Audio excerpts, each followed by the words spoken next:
suis très heureux d'être en face de vous. On a l'habitude de vous voir à la télévision, vous regardez à travers les réseaux sociaux, mais vous avoir en face et c'est de se dire, waouh, c'est un peu comme un rêve qui devient une réalité. J'ai été invité tout à l'heure et je suis arrivé, l'événement avait déjà commencé. On a beaucoup parlé de tech. Oui. C'est vrai que je pense que c'est même le thème principal. Oui. Pour moi, il y a une préoccupation qui est la mienne. Déjà, en passant, vous avez une très belle chemise.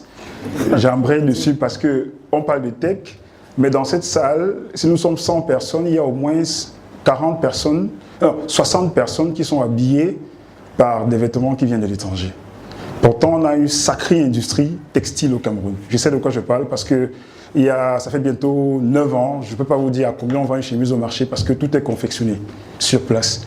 Et c'est d'expérience que je me suis dit, ok, pourquoi est-ce qu'on ne peut pas trouver le moyen de suffisamment développer cette industrie? On a des milliers d'artisans locaux, de stylistes, de couturiers qui font de très belles œuvres, mais qui se retrouvent confrontés, aux réalités locales, en passant par la qualité de la matière première, parce que la SICAM, à mon avis, elle est inexistante, en dehors, sauf quand c'est le 8 mars, là elle existe. On se retrouve généralement en train d'acheter la matière première sur le marché qui vient du Vietnam, de la Chine prioritairement, de l'Inde, bref, d'autres pays que les nôtres. Et ça nous met dans une posture où, lorsqu'on revendique Made in Cameroun, ça encore c'est un autre débat. Ma question est de savoir, avant d'arriver à ça, quelle est la politique que vous pouvez vous mettrez en place, déjà pour inciter à la production locale, à la consommation de la production locale. Parce que j'ai été au Burkina Faso, je peux vous dire qu'au Burkina, quasiment tous les Burkinabés sont habillés par le Faso d'Anfani. Quasiment tous. C'est vrai que c'est en train de changer, mais c'est la mode. J'aimerais savoir quelles sont les mesures que vous allez prendre, parce que je sais que vous serez président. Ça, ce n'est pas un débat, c'est une évidence. C'est gentil. Quelles sont les mesures que vous prendrez pour inciter tous les Camerounais en grande partie à consommer la production locale, et aussi quels sont les moyens que vous mettrez en place pour accroître la production locale. Merci beaucoup. Merci. Sur le premier point, je ne peux qu'être d'accord avec vous en ce qui concerne le textile et la filière textile. Je le disais tout à l'heure, d'ailleurs, en réponse à une question qui m'avait été posée. C'est incompréhensible. Mais c'est compréhensible si nous regardons cela avec la perspective historique. C'est-à-dire, en fait, dans le système économique colonial, les tâches sont dévolues. Il y a des États qui doivent produire la matière première. D'autres, des pays, je veux dire, qui doivent produire la matière première et d'autres qui doivent la transformer. Et les pays qui produisent ne sont pas habilités à transformer. Et c'est pour cela que vous verrez que ce n'est pas seulement nous, jusqu'à une date relativement récente. Aucun pays africain ne transformait son coton. Aucun. Pas que je sache. Parce que c'était en fait ce choix de spécialisation-là. Nous devrions, c'est comme on peut dire la même chose du cacao, hein, du café et autres. Nous devrions produire et envoyer, parce que nous, on n'avait pas le droit d'accès à l'industrie. Vous voyez que, si vous vous souvenez d'une des luttes de Gandhi en Inde, c'était le tissage du coton. Quand il s'est révolté, il a dit aux Indiens, maintenant vous tissez. Laissez le truc là. Bon, parce que c'est la même chose. Tout cela a été fait envoyé en Angleterre où on faisait de très beaux tissus, toutes les couleurs, tout ce que vous voulez, et on repartait vendre en Inde. Donc, en réalité, c'est à nous d'aujourd'hui et à vos générations de casser ce cycle-là. C'est-à-dire de mettre en place nos filières industrielles. Nous avons une chance inouïe, nous, Africains, aujourd'hui de nous réveiller ou de commencer à nous réveiller lorsque il n'y a plus de monopole de production de machines-outils ou de machines de transformation. C'est-à-dire qu'avant, pour que vous ayez une machine-outil, il fallait aller en Europe. Vous n'avez pas besoin d'aller en Europe. Vous irez en Inde, vous avez tous les équipements qu'il faut. Vous irez en Chine, vous avez bientôt au Vietnam, etc., etc. C'est ça. Et c'est pour cela que je dis, prendre la filière textile, c'est même une nécessité si nous voulons recréer de l'activité dans la partie septentrionale du pays, comme je le disais tout à l'heure. C'est un impératif. Et comme j'ai dit peut-être avec humour, vous n'avez pas compris. J'ai dit, bon, ok, Sicam est là, il faut laisser Sicam là où il est. Mais il va falloir créer un parc industriel du textile dans la zone septentrionale. Il faut un parc industriel, ce n'est pas simplement pour fabriquer l'épargne, c'est vraiment pour faire toute variété de tissus, mais également la confection. Il faut aller jusqu'à la confection. Et donc ça, c'est déjà le projet industriel de cette filière. C'est-à-dire qu'il faut renforcer la Sodécoton, améliorer les performances en matière de production de coton, mais faire la transformation localement. Si vous mettez un bassin industriel, autour de Gaoundéré ou vers Garoua, vous pouvez donc faire tout cela. Il n'est pas nécessaire de venir à Douala ou à Kribi ou à Yaoundé pour le faire. On doit pouvoir créer des entreprises industrielles là-bas et faire descendre les produits finis. Et peut-être la quantité que nous voudrions exporter brute si jamais on veut. C'est ce qu'il faut faire. Vous me demandez comment. Vous ne pouvez pas imaginer. Moi, je suis quelqu'un qui a grandi en voyant la friperie commencer.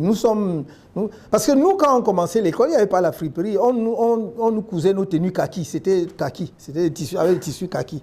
Donc, on ne connaissait pas la friperie. Donc, quand on est allé à entrer au lycée, je me souviens toujours au lycée classique de Bafoussam, j'avais de très bons amis qui étaient des commerçants au marché. Ils vendaient déjà la friperie. Je dois dire que je m'en servais bien parce que j'allais choisir les meilleurs. Comme c'était mes potes, ils me laissaient ça. Donc, mais c'était même encore de la friperie de qualité. Aujourd'hui, excusez-moi, ça me fait mal de penser à ce que je vois vendre sur nos marchés, jusqu'aux sous-vêtements. C'est terrible. Et nous acceptons en tant que pays que ça entre dans notre pays. Et nous sommes surpris que les gens soient même malades ou qu'il y ait n'importe quoi. Donc, comment faire pour inciter à la consommation justement des produits locaux confectionnés par nous-mêmes? À mon avis, c'est déjà de bien regarder la politique des prix. Deuxièmement, de mettre des barrières. Il faut protéger. Parce que c'est même en fait une histoire d'hygiène publique, de santé publique. Troisièmement, bon, aujourd'hui, les quelques tissus, je ne sais pas si comment fait, je ne sais même pas si on n'est même pas en train de les importer. Souvent, si Sicam est débordé. Les tissus que l'on fait pour confectionner pour les enfants, pour les tenues, puisque chaque collège, c'est les seuls débouchés pour Sicam. Mais pourquoi le bon tailleur qui confectionne justement votre tenue, qui fait ma chemise, ne peut pas aller au marché et trouver un tissu de qualité puisqu'il peut faire ça? Donc c'est toute une politique à mettre en place. C'est-à-dire que le libéralisme, ce n'est pas de le laisser aller. Le libéralisme, c'est laisser la liberté à l'initiative privée, mais qui entre dans une politique qui est définie par l'État. C'est ça la différence. Et nous voulons justement que notre secteur, notre filière textile soit demain une filière qui approvisionne, alimente le marché national des produits de bonne qualité, mais à meilleur prix, à bon prix. Il faudra donc que nous soyons en mesure, même si on protège cette industrie au départ, sur le moyen terme, de supporter la concurrence. Sinon, les gens vont vous dire, parce que n'oubliez pas, il y a l'OMC, il y a toutes les règles. Si on vous applique la réciprocité, vous faites comment? On va vous dire le Bangladesh ou d'autres feront toujours moins cher que vous. Mais nous sommes capables parce que nous avons la matière première. Alors qu'ils attendent que notre coton aille chez eux, qu'on transforme pour qu'ils coûtent. Nous l'avons sur place. Pourquoi nous n'arrivons pas à faire de bons prix? Donc il faut travailler là-dessus. Il faut aussi de l'exemplarité. Quand nous allons annoncer aux Camerounais que les maillots de Lion indomptables sont confectionnés au Cameroun, ça va faire quelque chose dans l'esprit des gens. Donc vous voyez, c'est vraiment à nous de dire, voilà, nous voulons changer le visage à la fois de notre industrie textile, donc la filière textile, mais également de l'habillement des Camerounais. Dans Sodafani, ça c'est même une production qu'on a modernisée, c'est traditionnel au départ. Donc, ils ont essayé de moderniser. Moi, je respecte et je trouve même qu'ils font des choses absolument extraordinaires, ce qu'ils sont en train de faire. Mais moi, je n'ai pas envie, vous savez, je n'ai pas envie de dicter aux Camerounais ce qu'ils vont porter. J'ai envie d'amener les Camerounais à adhérer et à porter ce qui va être produit localement. On peut faire du symbolisme dans les institutions publiques. Et là-dessus, je suis totalement d'accord avec ce qu'ils font. Par exemple, de dire, il n'est pas normal que nous, vous savez, s'il y a des magistrats ou des avocats ici, j'en vois un. Quand vous les voyez au tribunal, ils souffrent là-dedans parce qu'il y a la chaleur grave. Mais après, ils mettent jusqu'à, pas les avocats, mais ils mettent la perruque. Vous imaginez? Et la maman qui a déjà ses mèches, elle ajoute la perruque dessus.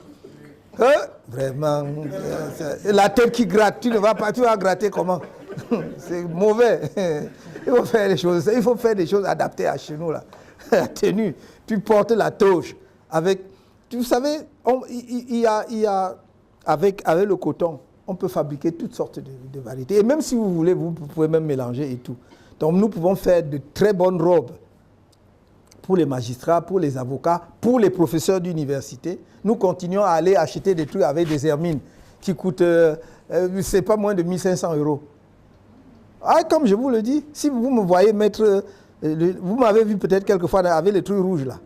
Ah, ça ne se donne pas, hein, mon ami. Ah, oui, ouais. Tu es autour de 1500 €. Nous pouvons effectivement, parce que c'est un problème de commande, tu dis à l'entreprise, et c'est un problème de machine. Donc si tu as des machines, tu veux qu'elle te fasse un tissu avec tel grammage et tout, qui soit un peu lourd, machin, on va le faire.